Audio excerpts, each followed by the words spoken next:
Hello and welcome to DCP SideQuest episode number 45 on a special Monday because it's a date. Monday. It's a certain date right now, right? Because of this guy. It is the 20th of the Is it 4th. Yoda? Baby Yoda? How dare you, Chefty? You call it Baby Yoda. It's not Yoda. Jesus, man. If anybody has not gone onto YouTube and searched for the Mandalorian Season 2 trailer, you need to do that right now. Right now. Put Do everything yourself a down. service. Pause the podcast. Yeah. Go watch it. It's important. We'll It wait is for you. very important. Right, it's only a Very minute important. long. Super fast. Just, important. yeah. Just do it. Yeah. We're not gonna mention what happens in the show, are we? Or are we going to in that trailer? I don't know. Everybody's going to have watched it by now, right? Yes. I guess Yeah. so. Let's circle back to it in 5 minutes, okay? Yeah. Okay. Bye. Okay. So it's a historic date. It's April 20th, 2020. Yes. For 2020. Yeah. Or 2020. You mean 24 2020? Yes. Yes. What? Because you guys got some crazy date format. Who says 24? the month first, then the day, then the year? It's 24 2020. Okay. It's not 4 I thought you Yeah, said day, 24. month, year. It That's gradually just gets bigger. confusing. You've It's either got to go. It sounds like you're saying 24, not Yeah. 20. That's why I space 4. paused. I was like 24. There was no pause, Eric. If you roll back the Also- recording, there was no pause. There was maybe not quite as dramatic a pause. But the thing is, you've either got to do it the way that they do it in Japan, where you go full on backwards, where it's like year, month, day, or you got to go day, month, year. But you So guys 2020, year, month, 24. date at least makes sense, right? Because you could easily, like, Yeah. for instance, if I'm organizing files on my computer, I go year, month, date because Same. it automatically structures the files so Yeah. that they go in a chronological order. Mm. Any other way is wrong, really. Yeah. From a computer science perspective, it throws a monkey wrench into it. All right. You got to go It really does. Put your monkey wrenches Yeah. away. year, month, day. All right. And then the time. We're now switching to year, month, day for everything. Yeah. So And welcome to 2024 20. 2020, 24. 2020, No, wait. Sorry. Wait. Yeah, my bad. My bad. My bad. 2024, Yeah. 20. Yeah, no, it's 2024, You 20. guys are so Wow. ingrained. You want to mix it. You want to mix it up. I You screwed wanna it up mix already. see? Look at it. Look at Whew. it. All right. So IGN dropped the trailer. Briar, you want to describe it? Yeah, they did. Okay, so it's the Can you Mandalorian act it season out 2. while you describe it as well? I wish I could, but I don't think I could do it justice. But IGN dropped a season 2 Mandalorian trailer, and it is amazing. Like the first, I'd say 50 seconds of it gets you extremely hyped for the Mandalorian season 2, right? Is they show the bad guy, they show conflict with the good guys, and then they show teenage Yoda. And it's like, what the fuck? I mean, if you have any other reaction to that, it's the wrong reaction. Teenage Yoda goes on to smoke some kind of green substance. Who knows? Could be his Space vape. mother. Yeah, they show mom? his mother. He's They're smoking his all mom? green. He's smoking the green stuff. Wow. They show his I don't know. like bedside table, What a and turn. it's got like space Doritos and energy drink and a little figurine of Groot, which is hilarious. And then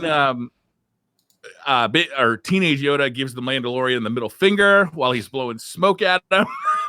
And it's just amazing. He also says, "You father, you are not." Or wait, in Yoda speak, you are. I can't do it. My brain is. Yeah, he has a nose ring. It's hilarious. It turns It's out amazing. that obviously this is a troll from IGN. It is very well done. It's very funny. And the funniest thing about it is it's got like, as of recording right now, and it's only been up for a little while, it's got like 17,000 dislikes. Presumably from people who thinks it's real. I think those are the same people that dislike Jar Jar Binks. Are we going to get into this live? I mean, Are we going to have this conversation? I'd like to know Eric's opinion real quick. What do you think about Jar Jar Binks, Eric's?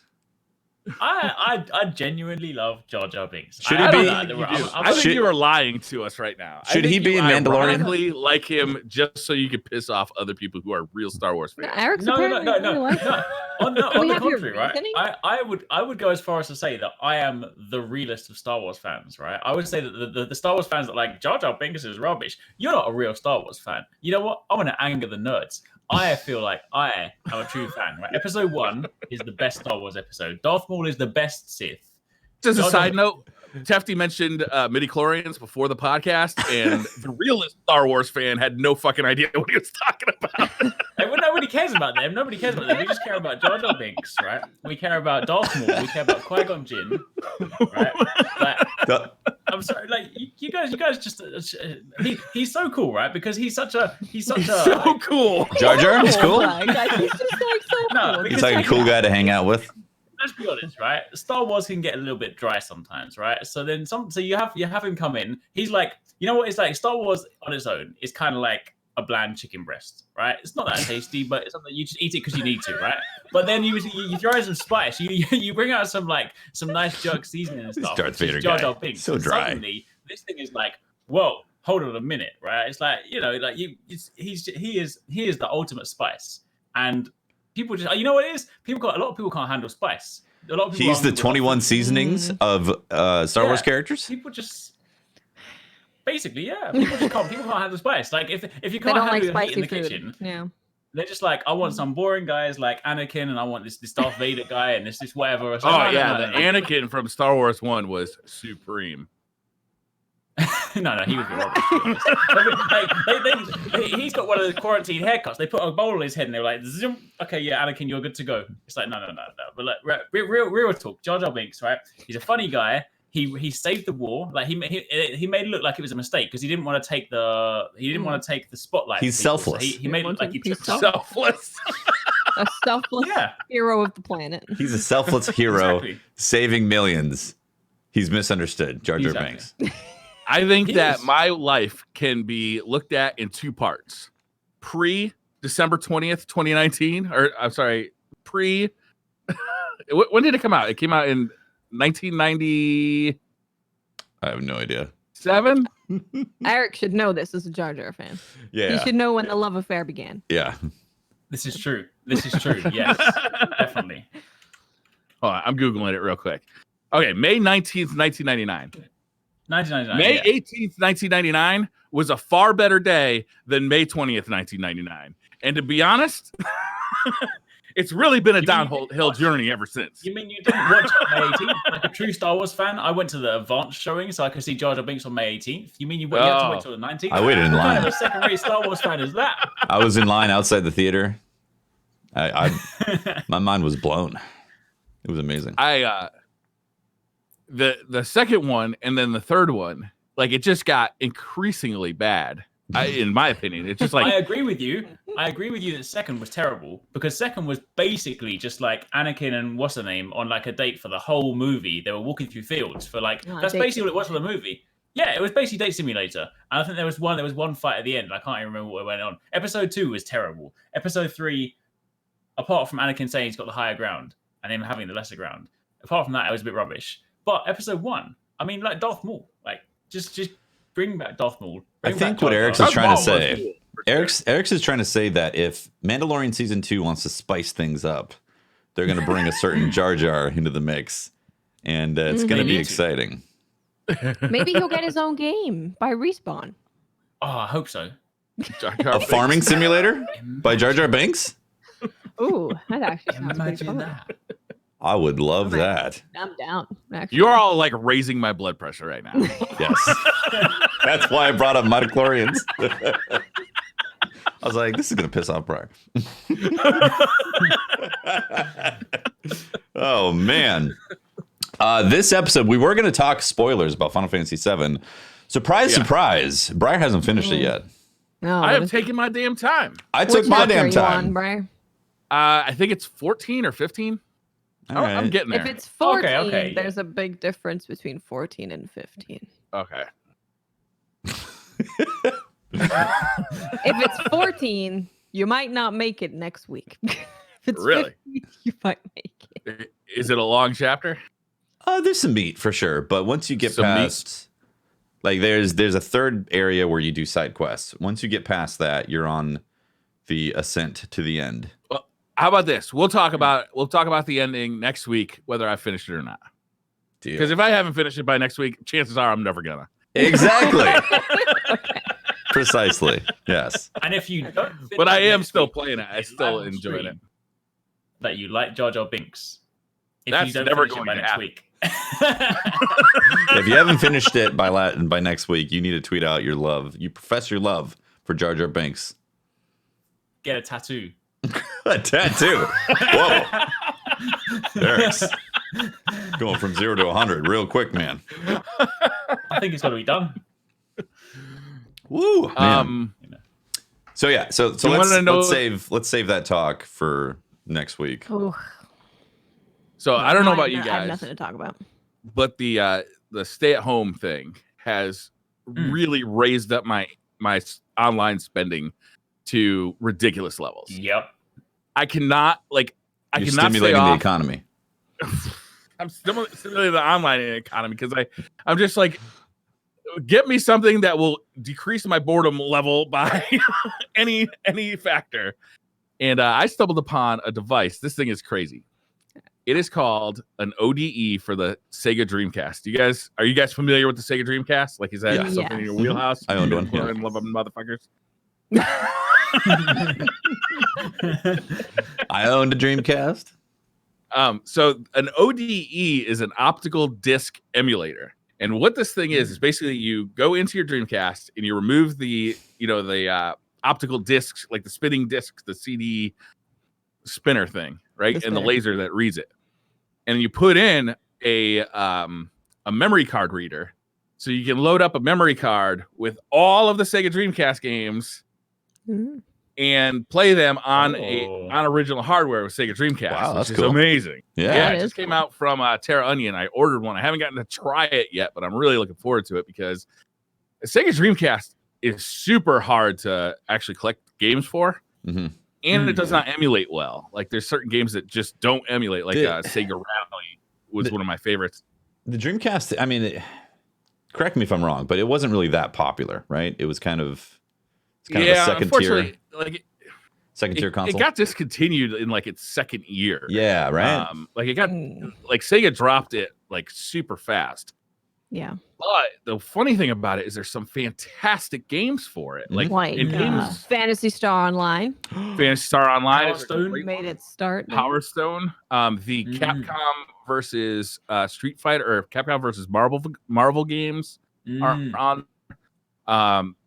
There's a bunch of like really, really, really good games, and they still look good like by modern standards. Like it's not like going back to like a PlayStation 1 Mhm. or even like a Sega Saturn where they're still working on it at 240p, but they've got polygons kind of, and it just looks awful by today's standards. So you can play a Dreamcast game and it still looks pretty good. Yeah. There's something about that hardware, and unfortunately, a lot of the games are stylized a certain way too, where they kind of hold up. You know what I mean? yeah, they weren't big on textures. They were big on like kind of the cell shading. Yeah. Chestnut Oh, Radio, yeah. I think, is the first game that I ever saw that had cell shading, and that game still looks really good. Yeah. Cell shading holds up for sure. Yeah. Yeah. I don't know. Like it's a really cool device, and Sega Dreamcast. When are you gonna get this? I think it's gonna ship in June. So Ooh, going to be a long wait. yeah, but like what a cool device, man. It's like just you don't have to collect the games anymore, but you can still play it on the Sega Dreamcast, which That's really cool. Yeah, that's cool. Yeah. That is cool. So you've fixed your boredom by spending money on something that isn't going to come till June. I wouldn't say fixed to it. buy something else. Yeah, right. Yeah. What are you going to buy next, Briar?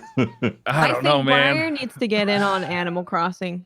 If Briar gets in Yeah. on the Animal Crossing life and dives deep, you will be busy. For a I've long watched people play it. It just does not appeal to me. It's just not my thing. No, that's the thing. Animal Crossing is not a game you can watch because if you watch it, it looks dead boring, right? But And the weird thing is, like, I remember I said like on the podcast before, like I had this love-hate relationship with Animal Crossing, where like when I played it previously, I played it for about 2 weeks and then realized what I was doing and didn't like it anymore. That hasn't applied to this one. I've suddenly taken my Animal Crossing game to the next level. I'm turning my island, my paradise island, into a city, and it's You become a city planner. I have pretty much, yeah. I'm turning it into a concrete jungle. It's great. I'm loving it. You're like, this island needs some New York in it. Let's Yep. get rid of the land. These damn like, trees. Yeah. I'm turning it to Japan, to like the suburbs, like the sort of the kind of typical living district you see in like anime, with like the kind of cool. It is beautiful. Okay. Yeah. It's but I spent all this time on just a corner of the island. I still need to do the rest of it because apparently the island is still not good enough quality yet. So whatever. But we'll get there. So after finishing Final Fantasy VII, which I did a few nights ago, and it was amazing, by the way, I'm in a conundrum because I need to decide what I'm going to play next. And Animal Crossing is definitely a possibility. Tufty, you got to do it. Think about it. Would you want to play Neo 2, a difficult game that's been out for a while, where people are just going to bitch at you about not doing the right thing the entire time? That will happen. That does sound like Twitch. Or do you want to play Animal Crossing and just have a relaxing, beautiful time? Won't they bitch at me also about how I'm not being optimal with my turnip sales? Yes, they will. No. I feel like they would. They'd be like, "You're not doing the long technique where you time. catch the spiders with the hole in the thing." You don't even. Jesus, man. No, they will You're not optimizing your chores, Tefty. Yeah. Be like, this streamer is so cringe, man. He's not selling these turnips at the right price. You can't even I get think turnips you should yet. play them. Yes. True. Whoa. I think you should play them at the same time. Like imagine Yo, that yeah. as a stream. You do a boss Like, fight, and go to Animal Crossing, relax Yeah. a bit. I'm Boss talking fight. like a literal dual stream of both of them running simultaneously. And like you're like while you're dead in Neo, which will happen quite a lot. Then you're like, oh wait, quickly, let me do some farming. And then it'll be like listening to rock music alongside listening to classical music. It's like the craziest DS game ever. Yeah. Yeah, exactly, right? What was that farming simulator game that was super popular like 3 years ago? Harvest Moon? No, it was a 2D overhead game. Tefty, I think you played it on stream. Stardew? Stardew Valley, yeah. Oh, okay, yeah. No, I didn't play Stardew on stream, but there was another game. It was why can't I think of the name of it? It's like Minecraft meets Stardew. Also Terraria? No, not Terraria, because that's you're talking top down, right? It was a top down game. We talked about it on the podcast. Forager. before, right? Forager, that's what it is. Forager. Yeah. Forager. Oh, Forager's great. Forager's amazing. Yeah, I loved Forager. It was fun. They had an expansion. I haven't played it since the expansion, but But Did you ever Stardew, play I tried Moonlight? playing Stardew and I could not get into it. Like as soon as it starts Yeah. making me do chores, I was like, no, I'm not doing this. This is just boring. The weird thing about Stardew, right, for me is like, because I like those kind of games. Like I played Harvest Moon like so many hours in that. I like those kind of games. I like Forager, but Stardew I just couldn't click with. And I think for me it's just sort of the visual style. Like I love pixel art, but in certain styles. But for me, the sprites in Stardew just weren't my kind of pixel art. Like they just looked they were almost like weirdly too tall for the kind of typical way that I would proportion out in my mind, like pixel sprites. So I just didn't like the look of Stardew, and I couldn't connect with it because I think the big thing about all those farming games is once you get in the loop and you get your daily loop, then you're hooked. Then you're like you're there. But I could just never quite get that loop going in Stardew, so I just it just always felt a little bit lost. You know, it's funny. That's if what you I read, say about every anime game. Yeah.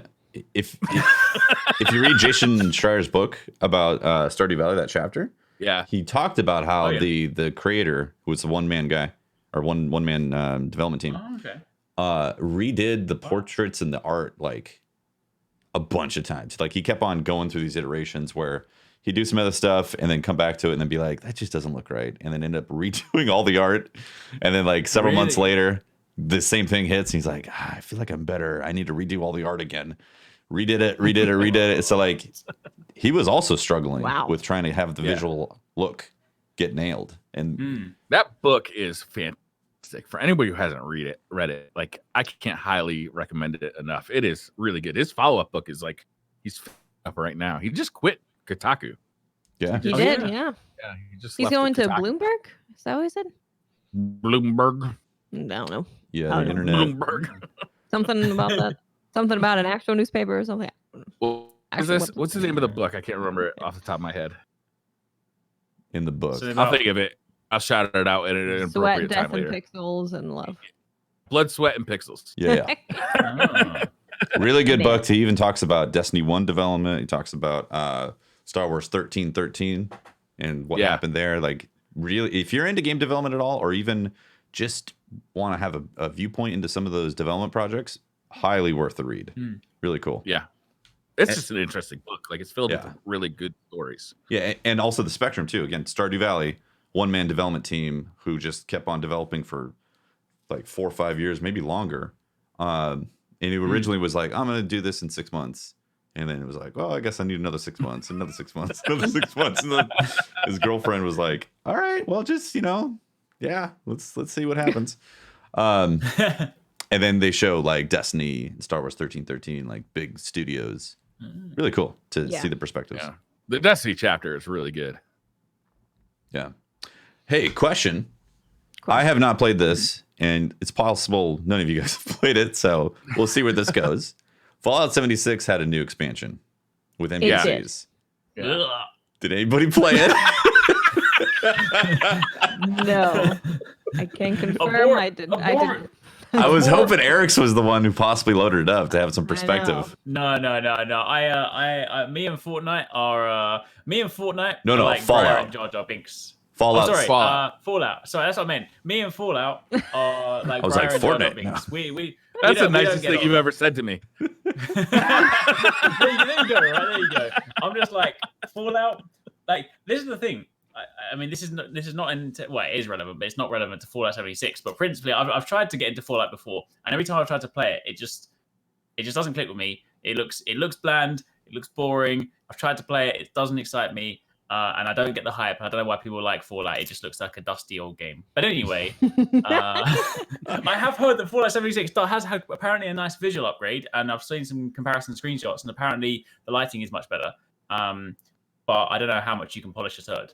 They've been at it. They've been polishing that sucker for a while now. Well, so this... I'll be honest. I know nothing about what they've done to it. I just have heard that people hopped in to try it again, and those people have had fun. Okay, so apparently the big update is NPCs. And I know this is weird to think they shipped Fallout 76 without NPCs. It was like, here's a sandbox that's full of bugs, and you're going to lose all your loot. It's like, yikes, right? So they finally did an update where... Remember, like, a year ago, they were talking about their plans with Fallout 76, and people were like, plans? Okay. So fast forward to now, they were like, "Hey, please buy a season pass for our game." They're like, we have these years set up of what we're gonna do with this game, and people are like, really now? Okay. So finally, we're at the year where they have NPCs into the game. Yes. Whoa. Which should have been there from the beginning, right? For like an RPG aspect, MMO type of thing. Like, you generally want some narrative. There was none. A Fallout game. I mean, if you are a Fallout fan, I know that Eric, you're not a Fallout fan, but I was. I loved Fallout 3. I loved New Vegas. Fallout 4 was a massive disappointment for me, but I played it anyway. And then Fallout 76. If you just look at the heritage of Fallout, it's all about cool stories, narrative. NPC interaction. It's all narrative. Yeah, it's all that. It's not combat. No. No. You just deal with the combat to hear the story. Right? I mean, the reason it has this like slow motion system because the combat is so bad, that they had to put that in there. Yeah. Damn. Yeah, it was a bizarre. I was really looking forward to 76 before it came out, and then for it to be such a huge disappointment was, disappointing. Well, NPCs are in there. Apparently, people are enjoying it. I might check it out. You should. You should. Because apparently I've seen a lot of people on Twitter saying, hey, you know what? It was pretty good. I enjoyed whatever. They lost their stuff before because server issues and all that. That's a bummer. But if you never played, no problem, right? No bummer. Yeah. Right. I have the full list here for if you want to know what else has been added to this here. Yeah. Oh yeah. You have NPCs and dialogue. Which is dialogue. There was no dialogue before you. Whoa! I know it's crazy to think. Like literally what Briar just said. It's a freaking Fallout game, and there was no dialogue. It's like, what? I'm trying to understand what people did in the game before, but like, okay. Apparently there were areas that you could explore that like the remnants of past civilization. So like some people, there were videos that were actually really interesting where people would play the game, but they'd kind of narrate it themselves so that they'd explain what they're seeing and put it into context, which made the game look fairly interesting. But to play it yourself, it's not. Yeah. Anyhow, go ahead. I'm sorry to interrupt. They've also added a new main quest, so you're able to do that just outside the vault at level 20. Did they add a new main quest, or did they add a main quest? Well, according to the blog post, it's a new main quest. So we're not too sure. There's different factions. There's like the Raiders and the Settlers. Apparently, there's the Gold Bullion and Faction Reputation. I don't know what this means, by the way. I'm just reading off the bullet points. You apparently now have allies. Then apparently you can repeat events and daily quests. There's new enemies. You can explore updated locations. Art and graphics has taken a nice update. There's day and night cycle has been improved. Lighting's been improved. And then quality of life stuff. So it seems quite sizable. And, people complain about Destiny. Wow. Whoa. We added NPCs and dialogue. We added. You can now repeat a quest. That's gonna be my comeback from now. When people are complaining, I'm like, Destiny has NPC and dialogue. What is the big deal? And what a are you main bitching quest. about? And a main quest, multiple main quests, and side quests. How dare you? Oh man. Was it free? Is the update free? Yes. It better be.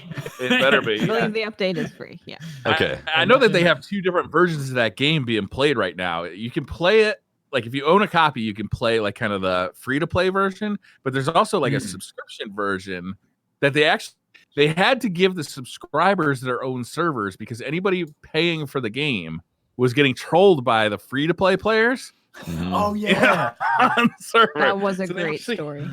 Amazing. So if you actually paid money, they would just fuck with you the whole time. It's crazy, right? Like, it's weird to think what they thought was actually a good idea for this game. You know? Yeah. Yeah. I don't know. Like, I'm always interested in a redemption story, though. Like, Totally. Just because you got it wrong at launch doesn't mean that you're definitely forever fucked. So I'll check 100%. this out. You know, Is it only available on the Bethesda service? Like, or can you get it through like Steam or Xbox Live or any of that stuff? Anyhow, I have Not absolutely sure. no idea. I don't even know where you get this game. Yeah, well, the Bethesda service is weird. Bethesda's going through like hard times right now. Yeah. You know, They should They've just had remake Skyrim. That's what they should do. Forget the Jeez, remasters. What a novel idea. Remake it. Oh, remake. Okay, I thought you were Remake. making a joke. Yeah, no, fully remake. You mean a new Skyrim. timeline No, in Skyrim? Well, no. And what they should do is they should remake it, but break it into chapters. Yes. they've Right. announced the new Elder Scrolls game, right? Yeah. True. Yeah. And then they have that new space game that's kind of Elder Scrolls-ish. What's that one called? Like, Oh yeah. Is it? I forget the name of it already, but yeah. Is it Space Rim? Space Rim? Imagine, that's a brilliant name, actually. Actually, Oh man. if Bethesda don't use that, I will not buy their game. Starfield. This week in video games, call it out. Starfield. Yeah. Okay, so we just take various Skyrim, Starfields. Wonderful. Yeah. but yeah, like, Mhm. go ahead, Tef. It's, like Starfield and the new Elder Scrolls and all that. Those are definitely exciting to think about when they eventually come out. But Yeah. they don't seem anywhere near like close to done. Or they feel like the next episode of Final Fantasy VII is going to come out, and those games are going to come out and be like, "Oh, finally!" Considering it's just been like a title on a screen, like you haven't even seen like a little like CG trailer, so it's just like, you know, when they see that, when they do that, they're just like some executive is like, "Yo, we need a title and announcement, so to beef up our E3 showcase, please give us some text to put on a screen." Okay. I think at one point they said Starfield was still based off of the Fallout engine too. Yikes! Which was very concerning because the Fallout engine just feels ancient. It's got cobwebs. You know, it was so revolutionary when it first showed up. When Fallout 3 came out, like it was really an amazing game. When even when like Morrowind or like those older Elder Scrolls games came out, it was amazing to be able to explore an open world like that. Yeah. But now there's so many games that do that. Like they're just feels very clunky in comparison to a lot of newer games. We're like open world fatigued at this point with so many games. Yeah. I think it's definitely getting to the point because like I think the prospect of open world is definitely like exciting in like the next gen, but it's definitely kind of got to that point where with like a lot of games to a degree, where we're kind of getting to the end of the generation. Obviously, people are limited by what they can do with technology. It's like I just want that. I'm more excited about the next generation, not for like a specific game, but more just because what the new power will allow developers to potentially do. Because a lot of games are starting to get slightly formulaic. I mean, I know it happens after a while, but yeah, it's definitely like with the open world stuff. Like you kind of feel like you want to have a completely new take on that and be like, oh, okay, this is what open worlds are going to look like in the next generation, kind of thing. I think that's part of what's driven me back into retro gaming a little bit is that you know there are no open worlds. There are no like 2 hours of me walking from place to place in Castlevania. Right, in Castlevania, there's 7 levels, and you have a whip. And you beat level after level, right? And it's just it's very it's just straightforward experience, and it's all action. It's not like I have to sit through 20 minutes of dialogue to start whipping people again. Speaking of retro games, right? I guess you'll be. Well, this is not technically retro, but it was obviously stemming from the retro.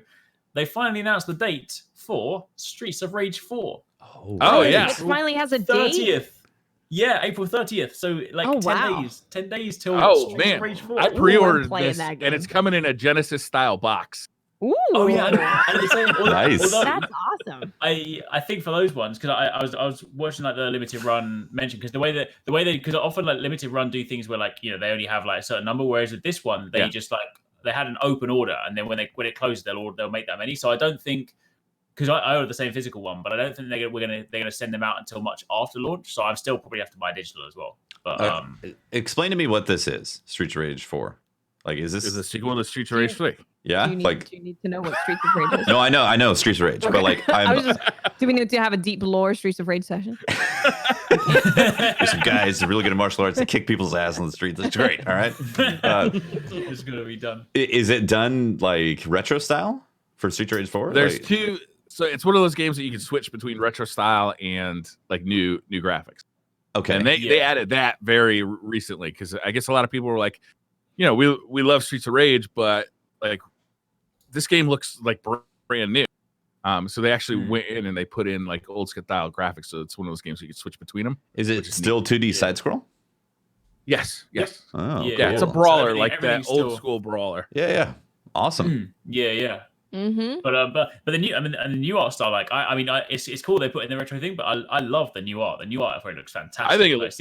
I thought it looked cool. Yeah. Yeah. Alex, like the characters. Well, some of the characters looks like they've aged. Like Alex looks like he's aged. He doesn't quite have a pot belly, but he's like he's thicker around the midsection than he used to be. That's what they should have done. They should have just given them full on pot belly, right? Full on gray hair, long beard. But Blaze looks exactly like she used to in the 90s. So True. No. So some fans don't want to see Blaze age, I guess. No. It's 10 days, right? So April 30th? Yeah. For this game? Wow. I'll probably download it. Definitely gonna play that. Streets of Rage was like really fun, and I don't expect it would be super long of a game.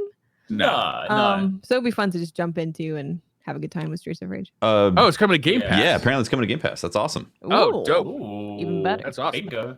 I'll be playing that on Xbox, waiting for my Genesis copy to come in. Yeah. Game Pass, so good. Yeah, I miss those kind of arcade style games, like the ones where you can just jump in and like you can just play for like 20 minutes if you want to, and like not feel like you have to just be like, oh no, I'm in the middle of a chapter epic that's going to take me 3 hours. Yeah. Like something kind of fun about that. Yeah, and if you do have like somebody on the couch next to you, like it's fun to play those games with a friend like sitting next to you, Yeah. Especially, I don't know, I can't remember actually if Streets of Rage was like this, but I know Final Fight was like this, which is a similar sort of game that you could actually hurt your co-op teammate by punching. Oh yeah, true. Remember that? I can't remember if Streets of Rage was like that or not. Yeah, I can't remember actually. It's been a while since I've couch co-opted Streets of Rage. I can confirm it's been quite a while. Yeah. I love couch co-op stuff where you can control your friends. I remember when I couch co-opted Zelda Four Swords, and you could literally pick up one of the other links and throw them. And then obviously when I'm playing with my schoolmates at the time, they're just like, well, instead of solving the puzzles, I'm just gonna throw you into the pit again and again and again. I'm like, okay, can we move to the next room? That's awesome. Yeah, that's the Streets of Rage series. I mean, they were all good, but 2 in particular was so good that like they're still releasing like soundtracks on vinyl for that game. And, nice. You know, it's really something special. If you guys haven't checked this out, or anybody listening, if you go onto your Switch and type into the store and search for Sega Ages, there are a ton of remade Sega games that are done very, very well. Like remade very, very well, even including like extra features that weren't in the original game.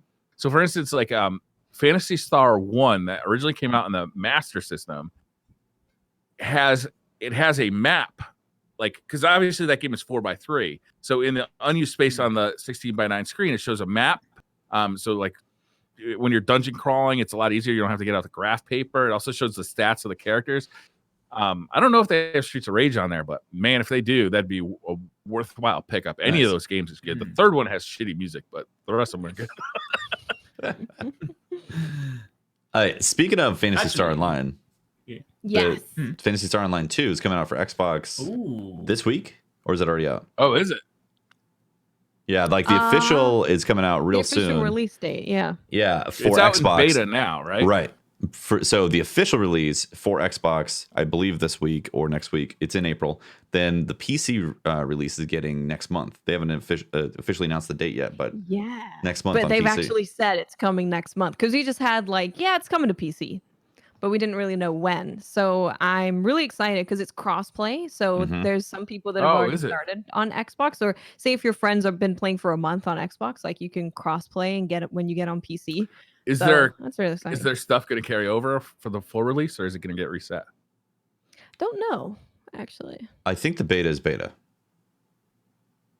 So it'll get reset. Their prior. If you're playing on beta, I believe that's not going to carry over. I would expect it to get reset. Yeah. Yeah. But yeah, full crossplay. Gonna finally be able to jump into Phantasy Star.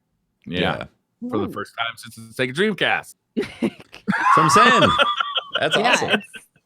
I think we need a DCP plays Phantasy Star. We should. Oh, that'd be fun. I'm into that for sure. Eric, so you got to do that too.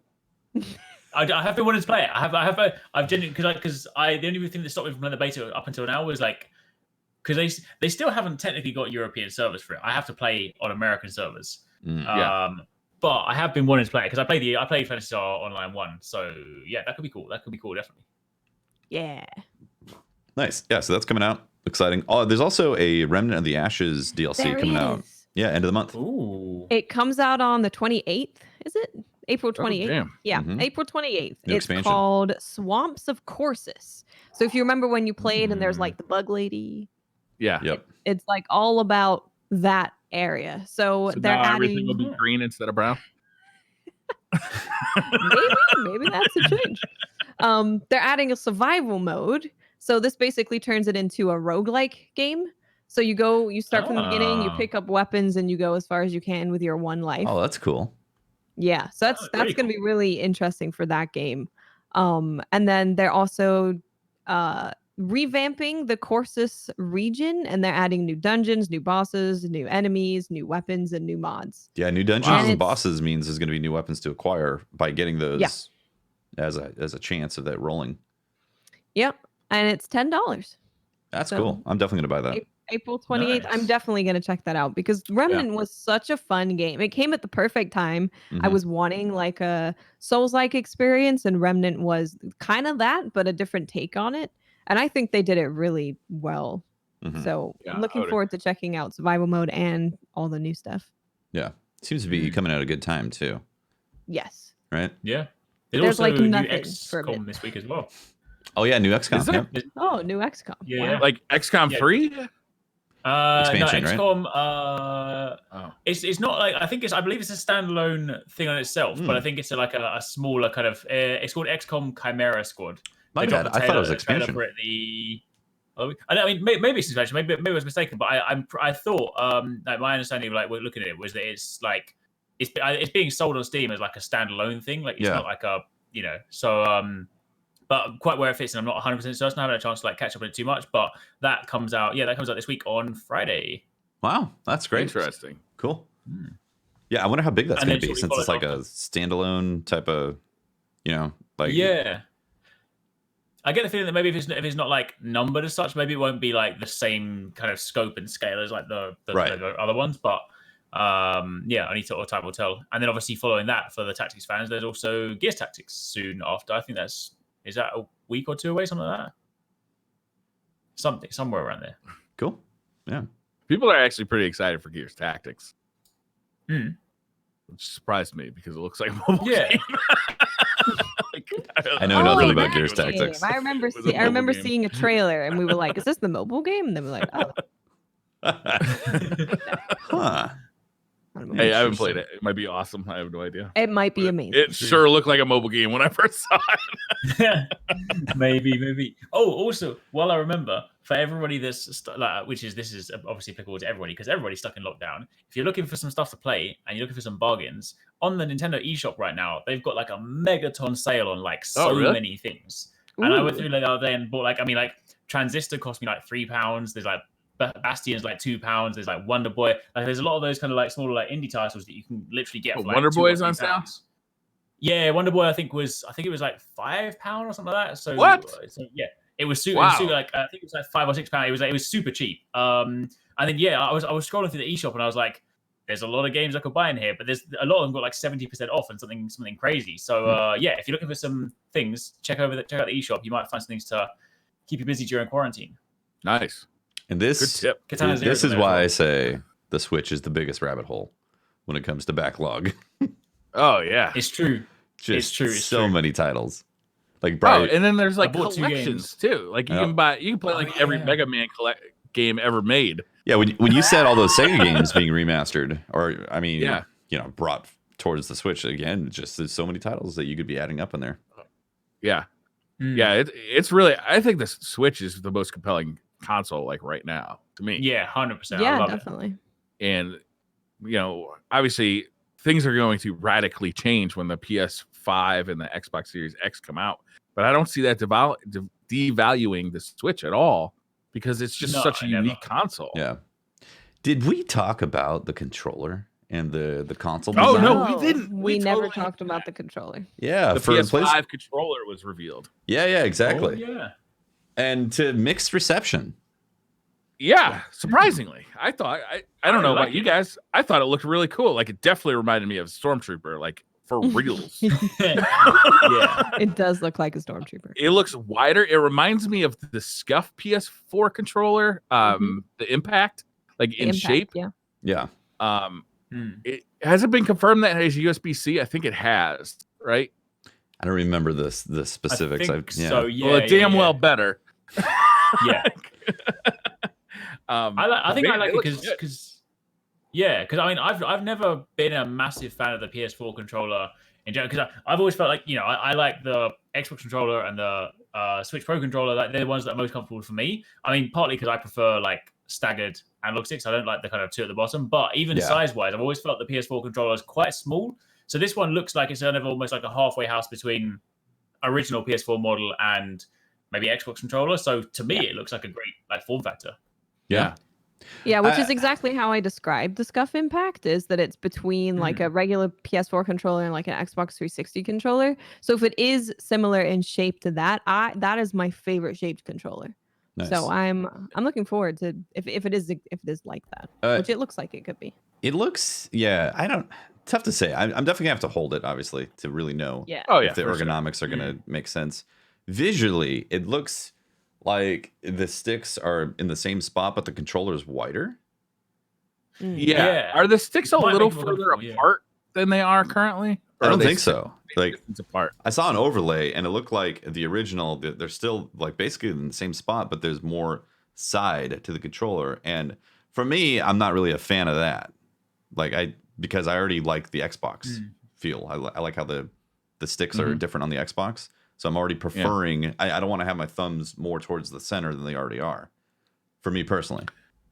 Yeah, I've never had a problem with the current PS4 controller. I like it.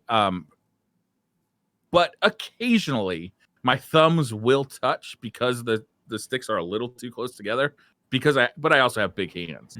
So if they just moved them apart a little bit, like I'd be okay with that. Yeah, from what I saw, I don't think that's what they're doing. I think they just made the controller technically wider, but like the layout's still the same. I wonder if it'll be like a stretch then to get your thumbs over to the middle of the controller, but it's not on the impact. Like I feel like the impact, like a beta for this. Well, the impact has more like a slant on the sides, whereas this feels like it's bowed out. Yeah, this looks like it's a little more bowed out on the sides. Again, yeah, you just don't know until you actually get it in your hands, see how it feels. Right. But my initial reaction was, it looks cool, but I still think Xbox controllers are superior. I think the current Xbox controllers are pretty good. The launch Xbox One X controllers I thought were horrendous. Like, I really disliked them. But they've made some improvements to those over the years. Yeah. Well, the Elite 2. The Elite 2 is amazing. Oh, yeah. The Elite controller is amazing. Very good. That's kind of my go-to PC controller at this point is the Elite 2. The controller that came with my Xbox One X was really nice. It's comfortable. The one that came with mine was terrible. The thumbsticks were so loose that it was hard to be accurate. For me, it was hard to be accurate in first-person shooter games. Also, they've changed a little bit the button position compared to the triggers, so less likely for me to actually hit the top buttons while trying to hit the triggers than it used to be. I don't know. I didn't like the Xbox One when it first came out, but it's different. All I know is I need to have my impact or I won't be able to use anything. So hopefully, I can. Will on the PS5? Do we know if that's true yet? I don't know. I don't know. You know, Xbox One controllers will work on the Series X. Yeah. Yeah. Yeah. So I'm kind of hoping that PlayStation does the same thing, so I can just use the same controller. Yeah, I'm currently using the Impact. I'm currently using the Impact right now for PS4, and it's my preferred, my go-to. Yeah, it's a great controller. Yeah. Yeah. I feel like it might not work in the same touchpad. way. I'm sorry, say that again. No, I was just saying, I feel like the one thing that might stop the PS4 controllers from working on PS5 is because the dual sensor's got all these kind of new like haptic triggers and stuff. So if they're going to work next to the game, whereas for Xbox, they may. I'm not sure. I could be wrong though. Yeah. Is it going to blow wind at me when I'm like running through a windy valley? Is it going to go? Only when you do a Naruto run. The controller's just. All right. Yes. At one point, I was talking to this company called Vorp. I think it was called Vorp X. That you set up a little thing on your desk, and it does literally put air in your face. Like it's like it'd be activated by like explosions and shit. That's pretty amazing. That's great. They kept the touchpad, and then they like LED light pad as opposed to on the kind of the front of the controller. Where it is now, where you never see it. I never understood why they had the LED light there. Because you can't see it unless you like flip your controller around. Right. Yeah. Or if you have a mirror. Yeah. Hopefully that won't. I'm hoping the battery life is also better on the 5 controller. Please. The PS4 controller had kind of ridiculously bad battery life. So bad that a lot of people, me included, took the batteries out of PS3 controllers because they were better and put them in PS4 controller. I didn't even know you could do that. Yeah, you could do that either. Well, now we know. So hopefully the battery life will be better, and also hopefully the wireless latency will be better, because that's also kind of a sticking point for PlayStation controllers. Is that they use kind of a standard version of Bluetooth that has more input delay than, like say an Xbox controller. Yeah. Briar, your internet seems to be having some problems. Just to let you know. So it's going in and out. Just letting what you know you're saying. It's gone into retro Briar mode. Yeah. Definitely got 8-bit Briar visually and audio wise. I know we can't talk about complete spoilers for Final Fantasy. Hold up. One more thing about the controller before we move on. Okay. Are there going to be back buttons? Because the PlayStation just announced the add-on back buttons. We know for sure they're not going to have them. They've said it. Didn't they show on the back? I can't. They didn't show the back of the. Don't remember. I just remember looking at the front, and I didn't read anything about it. I was just like, yeah, I remember people talking about how it didn't have it, but I could be wrong. PS controller back buttons. Because it's weird. They just added that accessory PlayStation 4, so everybody assumed that this would be compatibility for PlayStation 5. But true. Yeah, I mean they didn't mention anything in the blog post, so unless there's kind of like a side thing for it, but yeah, I don't think so. Unfortunate. Yeah, kind of unfortunate. That's a super nice feature. Yes. It is. At the same time, I can see how some people might just want a standard controller and not have to worry about accidentally bumping buttons when they set down the controller, and they're less concerned about that. Do you guys take the paddles off when you're not using them? No, I've never done that. Yeah, I've never done it either. But I've also set it down and accidentally bumped something, and then there's horror stories of people deleting precious loot or characters. Pope, right? Yikes. Pope supposedly deleted a character. Off his new Scuf controller on stream. It was deleting a character on his PlayStation. It's like, wow. Yikes. It's also user error. Yeah, that's definitely user error for sure. Yeah. What were you going to say about Final Fantasy? I wanted to ask, so we can't talk about the end, but I wanted to ask if we could get into a little bit of spoilers with a certain part of the game, which was magnificent and amazing and beautiful and fantastic and fun. Is Briar past it? Yeah. He said he's chapter 14, right? Yeah. Right? I don't know what you're referring to. So, what area, Watts? I mean, are we going into spoiler time because we need to, we need to. We got like 4 minutes, ish. I just want us to talk about one moment. I'm pretty sure Briar's there, right? All right, so we're in spoiler town. So, thank you if you haven't played Final Fantasy VII, and like this is it. We're going into Final Fantasy spoilers. So, thank you for watching. If you haven't, we'll see you next time. But we'll see you from here next on out, for Final Fantasy VII spoilers. So finish the game for next Monday, guys, so you can join in with the spoiler talk. So what is it? What area? I wanted to talk about the honeybees. Yeah, the dance off. Yeah, the dance. Yeah, Brian. Yeah. What did you think of that? Were you giggling? I need to know. Were you giggling? Hell yeah. My wife were sitting on the couch laughing our asses off playing that together. It came at a point too that I thought it was. If I'm right now, it's been a week since I've done this, so that was right after Battle of the House, right in the arena. Or no, was it right before? Yeah, it was right after you battled the house in the arena. You fought Hell House, yeah, Hell House, right? Yeah, and then it was actually a really intense battle for me because I was not equipped well to take on the Hell House. So it's intense for most people. It took me a long time to get through that fight. Luckily, I did it the first try. I would have been heartbroken if I had to go through it again because it was so long a battle. So it was a great time to release some of that tension and laugh. Perfect into that whole sequence. It was the whole thing. I was not expecting. So I knew if you played the original, you know what kind of happens, but I wasn't expecting like a full-on dance situation going on. And the best thing about it was though Cloud gets fully into it. He's shaking his butt. He is slaying. But the best part is Aerith is in the audience going, yeah, and she is so happy.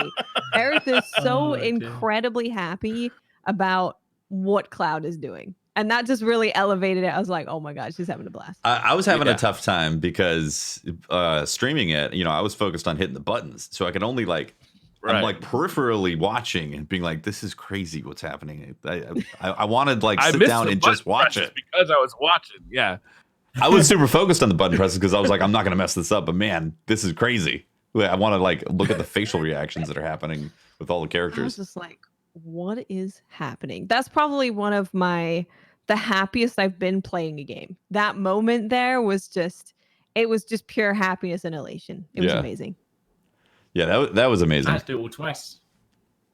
You had to do it twice because your save got borked? Yeah, because so when I went back, that's why I had to do all those, and because I was trying to do all the side quests, I had to do all the Wool Market side quests, had to do all the Slum side quests again.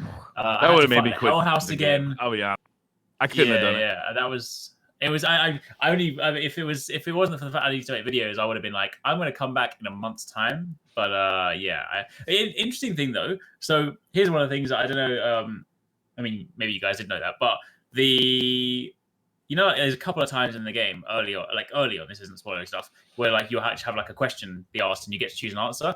At first, I thought it was kind of a throwaway thing, but that does actually influence the dress that Cloud wears. Yep. And B, the dress that Tifa wears. And also there's another cutscene later on in the game that it also influences. I didn't know that. Yeah.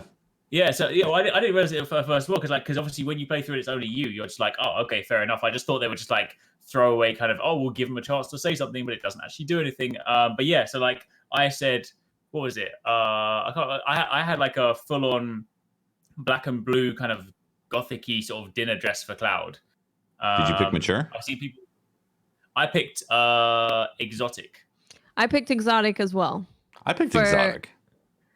I regret not picking sporty so bad. I also picked exotic. But I didn't get the black and blue. It was like that was for Tifa. Oh, right. Yeah. Okay. Oh, okay. Yeah. For exotic, Tifa for me had like the sort of the Japanese. You're talking style, Cloud. Sorry. Yeah. Yeah. Sorry. Yeah. Cloud. Yeah. Cloud had the black and blue one. But then there's another one. Yes, I think if you pick sporty, she wears like a Chun-Li outfit, right? Yeah, she looks straight up like Chun-Li. It's amazing. What? So I'm gonna play on hard, and I'm picking sporty. You're gonna replay the game on hard? Yeah, I've started already. Tomo's actually in chapter 8 hard mode right now. Wow. Okay. So he's loving it. So I want to throw out a pro tip for everybody who might be coming up on finishing the game. There is no autosave after you've gone through the credits. Tefty. Me and Tomo were yelling. So we put Tefty on the big screen to watch him play through the finale. And we're just watching Tefty, and we were yelling. Tefty, no. Tefty, oh no. Oh no, Tefty. What happened? So, it's just at the end of it. So no spoilers, but no spoilers, but you finish the game, you go through the credits, and then it starts describing like hard mode, chapter selection, all that stuff.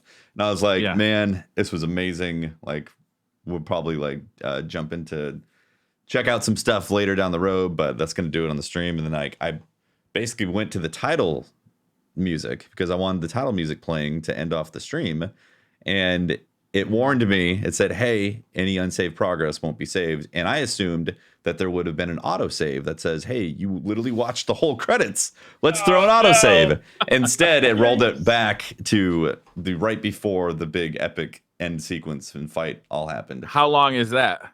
It rolled back about an hour. Oh, okay. So it's like an hour and a half. Yeah. Yeah. Okay. Not terrible. Not Eric's level of losing like 10 hours, right? Yeah.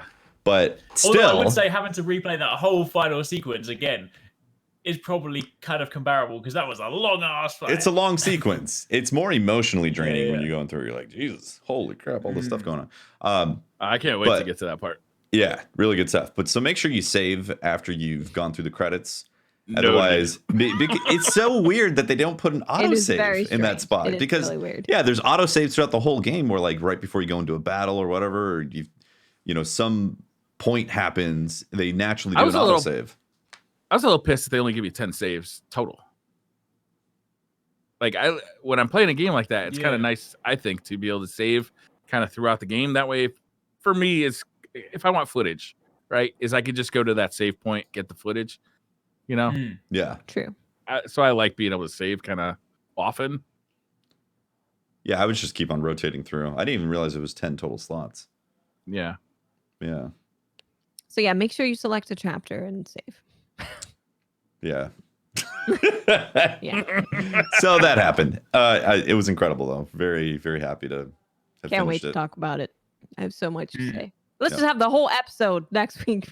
Just be spoiler talk for I Final Fan. I can easily do an hour. Easy peasy. Yeah, there's definitely some stuff to talk about. Some deviations from the original. So some lores. Some implications. Do we have to get a lore guy on? I know all we're about generally reputed for our lore knowledge, so I don't think we need to. Final Fantasy, I know about. Destiny, I don't. Is there anything else for the week, or is that it? That's pretty much it. Yeah, I think that's about it. I think that's it. Yeah, I'm sure there's some stuff that's come up. Oh, we didn't talk about Valorant, and we said we were going to talk about Valorant last week, but we haven't been playing it, right? I played it. Yeah. Yeah, I played it. I've been playing. What's your 1 minute thoughts on Valorant? I think Valorant is a fun game. I think some abilities Raze, talking about you, are a bit problematic, especially as Valorant developers were like, all the abilities are just for like slowing and recon and moving around the map. They will not be used to kill. Okay. Yeah, so maybe some of that needs to be adjusted, but generally I think it's a good game if you like those types of games. It's a game that I can enjoy with friends for sure, but I don't think it will be a game that I just sit and like play and grind out really hard, because I tend to like games that the skill gap is in the movement, not so much just the lack of movement.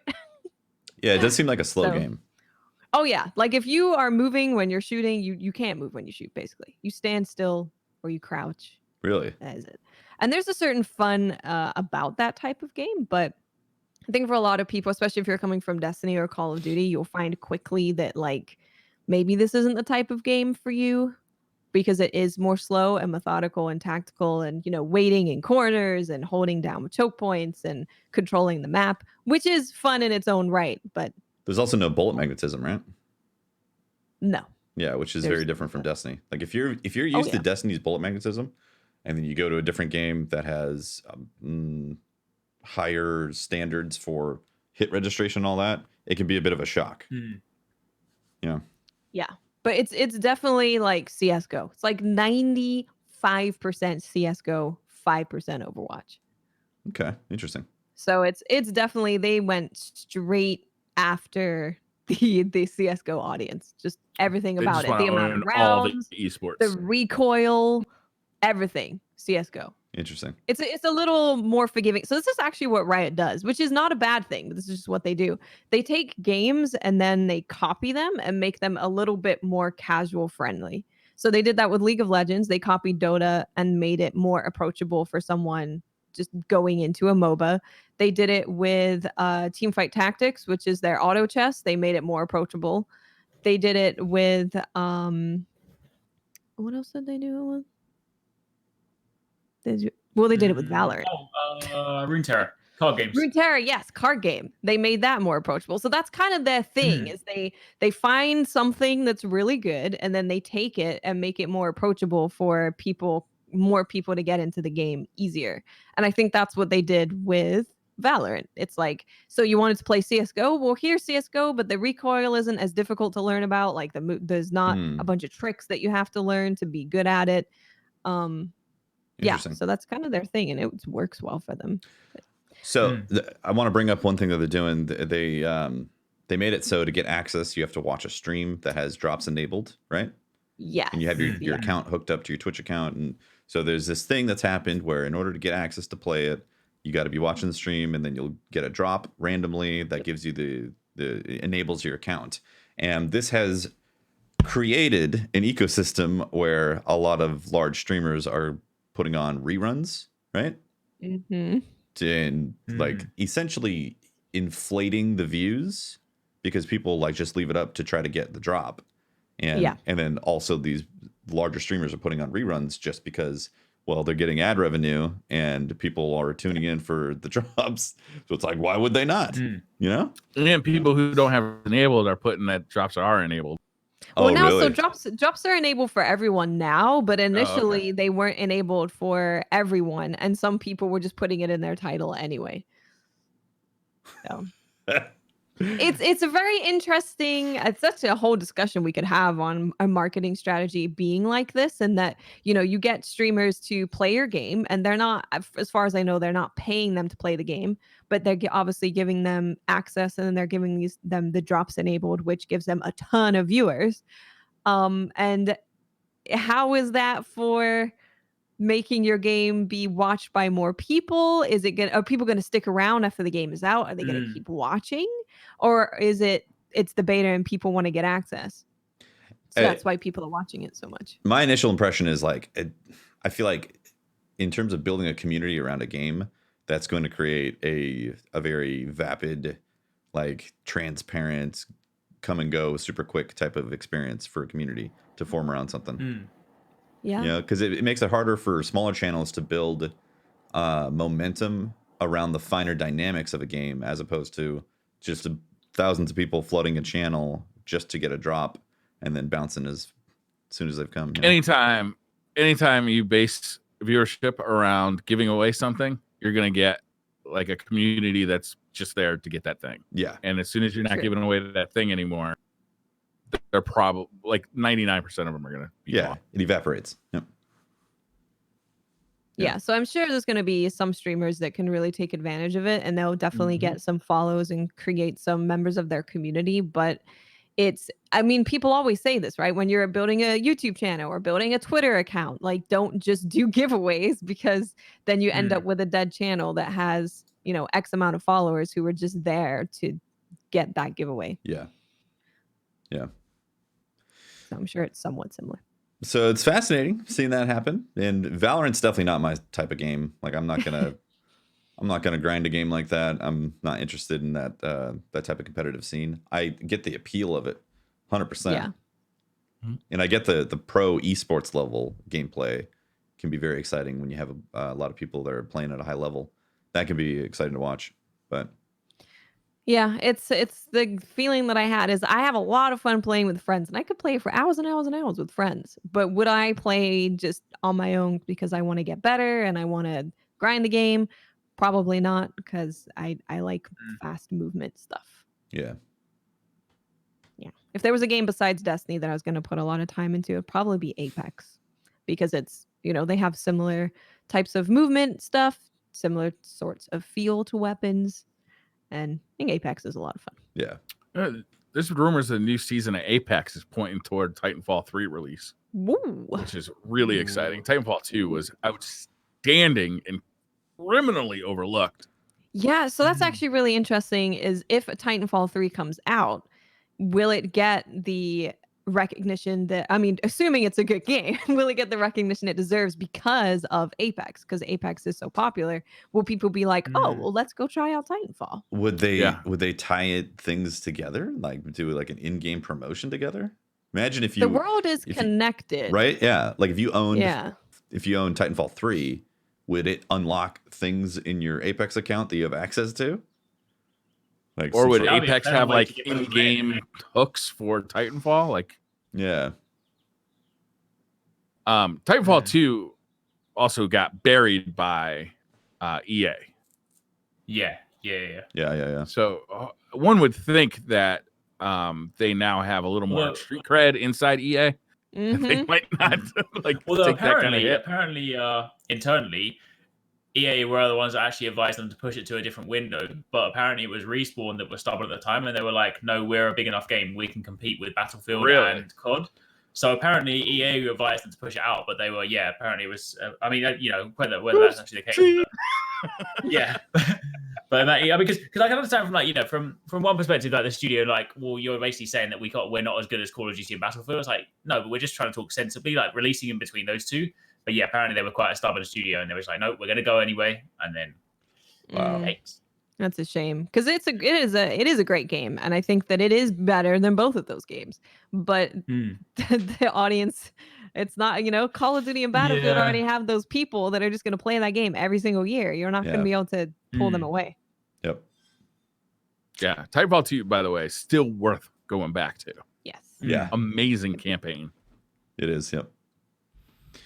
Well, I think that's the episode, guys, right? It is indeed. Oh, you think so? Do you? Do you? Huh? SideQuest complete. SideQuest complete. Oh, good bell ring. Good bell. That was a good bell ring right there. Or in How Barrett. Da da da da da da da da. The first time he did this, I laughed out loud. Oh yeah. And then in the they play it in the arena too. Yes. Yeah. Yep.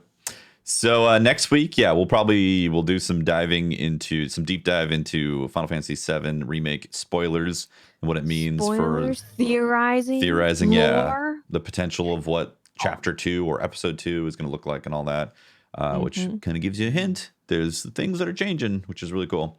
So we'll do that next week. And what else is coming out this week? This week, XCOM, Chimera Squad, Naruto, Shippuden, Boruto Returns. How many of those are you playing, Eric's? You playing them all? All of them. All right. Predator Hunting Grounds comes out April 24th. I'm not playing that. I might play that. That sounds like it's right up my alley. All right. Well, thank you very much for watching, guys. Appreciate all the support here on Twitch and on YouTube and on our Patreon and on all the Podbean, Spotify listens and all that stuff. So we really appreciate the support, guys. If you want to find more of me, you can talk to me at Teft on Twitter and catch my streams, twitch.tv/TeftyTeft, where I will be trying to figure out what I'm streaming next. Neo 2, Animal Crossing. I don't know. I haven't played any Iron Banner, so I might be doing that. I might actually try That's what I'm doing today. I might try PS4 and see if I can adjust my eyes. Tefty, yes. And that's actually what I'm doing. I'm going back and forth. I'm beginning the process of getting used to the eyeball simulation challenge. Oh my god. Yeah. It might be worth our time to play a little what? PvP. Why are you doing this again? Oh yeah. Yeah. Let's get together. Who's next? Me, maybe. Yep. I am Miss 5000 Watts. You can find me on Twitter, Twitch, and YouTube. Just look for Miss 5000 Watts, and I'm gonna be playing some more banners. And I do want to, like I said, start incorporating PS4 and PC every week, back and forth. Fair. You can find me over on Twitter at Arix and YouTube Arix Gaming. And then this week mixture of stuff. Don't know. Oh yeah, there's Monster Hunter update on Friday as well. Yeah. 80 Arctemp, Namiel, and Master Rank Call for Taroth. Nice. Oh man, I need to go. I actually need to go. I need to jump back in before then. Yeah, I might be doing that on Friday. Yeah. Do it. I'm Briar Rabbit. You can find me shopping at CompUSA for a new 56K modem to replace his 14 streaming with. And it's great that you cut out right there. Yeah, the mystery. All right. That's the show. Thanks for watching. We'll see you next week. Bye, everyone. Bye. Bye-bye.